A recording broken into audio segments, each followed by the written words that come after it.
Breaking news చూస్తున్నాము. BRS working president KTR పై criminal case నమోదైంది. హనుమకొండ రైతు సంగ్రామ సదస్సులో కేటీఆర్ చేసిన వ్యాఖ్యలపై కాంగ్రెస్ ఆగ్రహం వ్యక్తం చేసింది.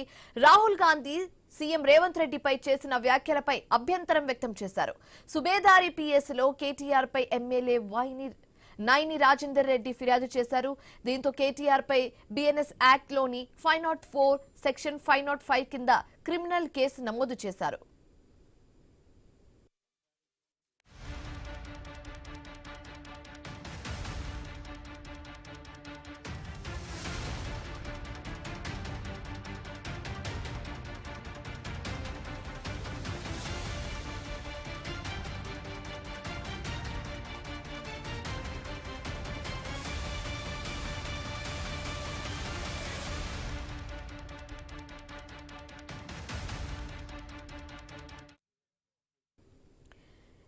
బీఆర్ఎస్ వర్కింగ్ ప్రెసిడెంట్ కేటీఆర్ పై క్రిమినల్ కేసు నమోదైంది.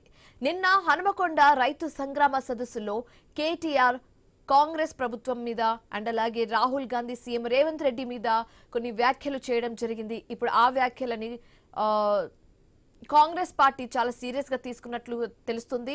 ఎమ్మెల్యే నైని రాజేందర్ రెడ్డి దీనికి సంబంధించి ఫిర్యాదు చేయడం కూడా జరిగింది. దీంతో కేటీఆర్ పై బిఎన్ఎస్ యాక్ట్ లోని 504 అండ్ అలాగే సెక్షన్ 505 కింద క్రిమినల్ కేసు నమోదు చేశారు. 63వ డివిజన్లో 1,63,00,000 వర్క్ని డ్రైనేజ్లను ప్రారంభించడం జరిగింది. ప్రారంభించడమే కాకుండా టైం బాండ్ ప్రకారం టైం లోపల కంప్లీట్ చేయాలనే ఆలోచనతోటే మేము దినం ఉదయం నుంచి సాయంత్రం లోపల వీలైన కాడికి ఏవైతే అభివృద్ధి కార్యక్రమాల్లో కౌన్సిల్లో పెట్టినామో లాస్ట్ కౌన్సిల్ 6వ తారీఖు ఉన్న రోజు లాస్ట్ కౌన్సిల్ మీటింగ్ కూడా ఉన్నది.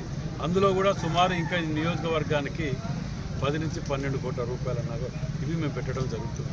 పని కంప్లీట్ చేయటం అనేది మా టార్గెట్. అది మేము గతంలో తీరుగా కొబ్బరికాయలు కొట్టి జీవోలు తీసి ఉత్తానే ఎలక్షన్లు రాగానే మాయమాటలు చెప్పి పోయేవాళ్ళం కాదు.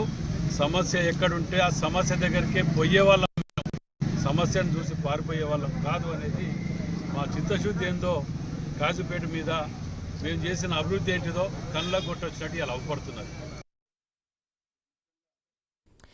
ఇక ఇదే అంశానికి సంబంధించి మరింత తాజా సమాచారం మా కరెస్పాండెంట్ ప్రశాంత్ అందిస్తారు. ప్రశాంత్, నిన్న కేటీఆర్ చేసిన వ్యాఖ్యలని కాంగ్రెస్ ప్రభుత్వం అండ్ అలాగే నైని రాజేందర్ చాలా సీరియస్ గా తీసుకున్నట్లుగా తెలుస్తుంది. దీనికి సంబంధించి పూర్తి డీటెయిల్స్ ఏంటి? శివాని, హన్మకొండ కేంద్రంగా రైతు సంగ్రామ సదస్సు పేరుతో బీఆర్ఎస్ పార్టీ నేతలు నిర్వహించిన రైతు సదస్సులో పాల్గొన్న BRS party working president KTR అటు రాహుల్ గాంధీపై ఇటు సీఎం రేవంత్ పై చేసిన అనుచిత వ్యాఖ్యలకు నిరసనగా నిన్న అటు స్థానిక ఎమ్మెల్యే నైని రాజేందర్ రెడ్డి అటు సిపిని కలిసి వరంగల్ సిపిని కలిసి క్రిమినల్ కేసులు ఫిర్యాదు పెట్టాలంటూ కూడా దరఖాస్తు ఇవ్వడంతో సుబేదారి పోలీసులకు సిపి రిఫర్ చేశాడు. సుబేదారి పోలీసులు ఏదైతే ఆ సభలో చేసిన అనుచిత వ్యాఖ్యలను పూర్తిగా పరిశీలించిన అనంతరము అనుచిత వ్యాఖ్యలను బేస్ చేస్తూ అటు క్రిమినల్ కేసులు నమోదు చేశారు. దీంతో అయితే ఒక్కసారిగా రాజకీయ వాతావరణం వేడెక్కినట్టయితే కనిపిస్తుంది.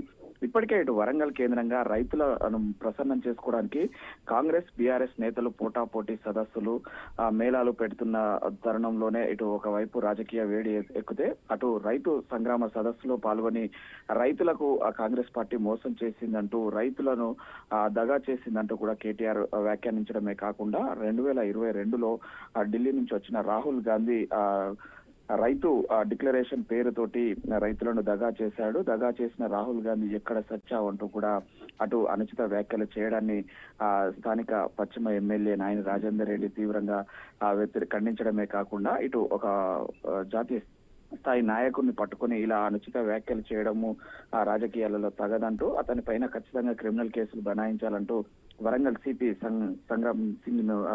సన్ప్రీత్ సింగ్ ను కలిసి ఫిర్యాదు చేయడంతో సుబేదారి పోలీసులు అయితే క్రిమినల్ కేసులు నమోదు చేశారు. Thank you Prashanth.